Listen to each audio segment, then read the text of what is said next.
Assalamualaikum warahmatullahi wabarakatuh. Perkenalkan, nama saya Dindi Maulana. Saya dari mahasiswa IAIN Salatiga, jurusan Ilmu Al-Quran dan Tafsir.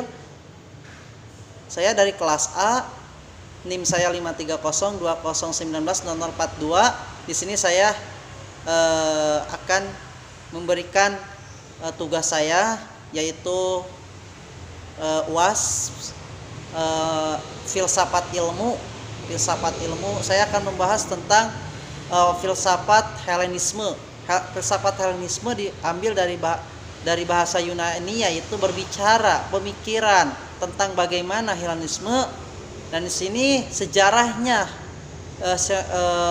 Helenisme ini adalah untuk berbicara tentang akal manusia, tentang berbicara mengenai sejarah Aristoteles, mengenai sejarah perkembangan tentang bagaimana berpolitik, bersosialisasi, berpendidikan, bersosial. Maka aliran-aliran Helenisme ini dibagi menjadi fase. Yang pertama adalah fase Helenisme Romawi. Ada fase Helenisme ini adalah fase yang ketika pemikiran filsafat hanya dimiliki oleh seseorang, oleh orang-orang Yunani waktu itu. Nah, yang kedua adalah Neopolitisme. Neopolitisme ini adalah diambil dari bahasa Yunani juga. Nah, Alpetetisme dapat diambil dari pemikiran juga manusia yang mempunyai akal daya manusia yang natogennya kita dapat mengetahui bahwa aliran Gnostisisme ada kemunduran filsafat mempunyai arti dalam pemikiran, dalam sejarah, dalam pemikiran waktu dulu yang mempunyai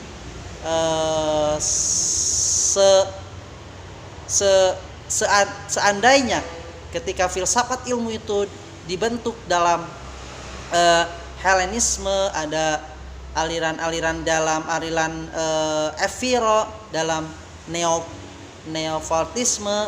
Nah, disitulah kita akan memberikan suatu tersebut jika mendapatkan pemikiran-pemikiran seperti itu. Banyak orang aliran-aliran Helenisme dengan Neopolitisme ini berbeda. Kenapa? Karena aliran Helenisme mempunyai pemikiran-pemikiran dalam fase, yaitu fase Romawi dan fase-fase yang sangat pemikirannya itu filsafat dimiliki oleh orang-orang Yunani waktu dulu. Nah, kalau Neohelenisme itu mempunyai sifat-sifat yang pemikirannya luar biasa, maka Neopolitisme ini pemikiran-pemikiran yang mengandung arti pemikiran-pemikiran yang menjadikan sebuah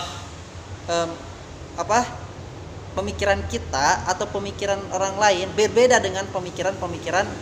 Misalkan kita mencontoh pemikiran orang lain dengan pemikiran kita berbeda-beda, maka kita syukuri nikmat tersebut. Nah, oleh karena itu disinilah filsafat ilmu atau filsafat Helenisme dan filsafat Neopolitisme ini bisa diambil dari kesimpulannya adalah ketika kita berpikir logis, berpikir kreatif, berpikir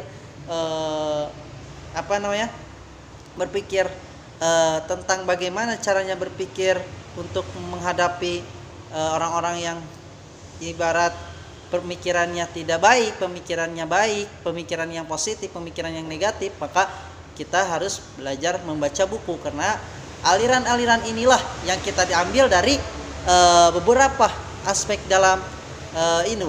Nah, kritik terhadap Neopolitisme ini, kritik terhadap metodisme ini pada abad ke-9 ini, kritik Neopolitisme ini adalah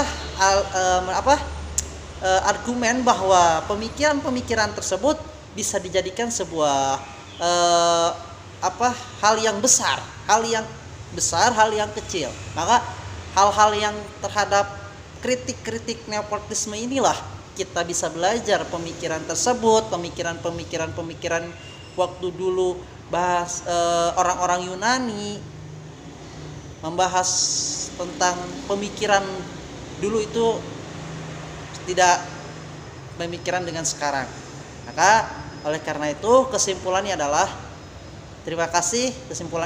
pemikiran nepotisme merupakan salah satu pemikiran yang dari akal, dari pikiran, dari hati, dan dari dari jiwa kita. Terima kasih, mohon maaf jika ada kesalahan kata. Terima kasih. Assalamualaikum warahmatullahi wabarakatuh.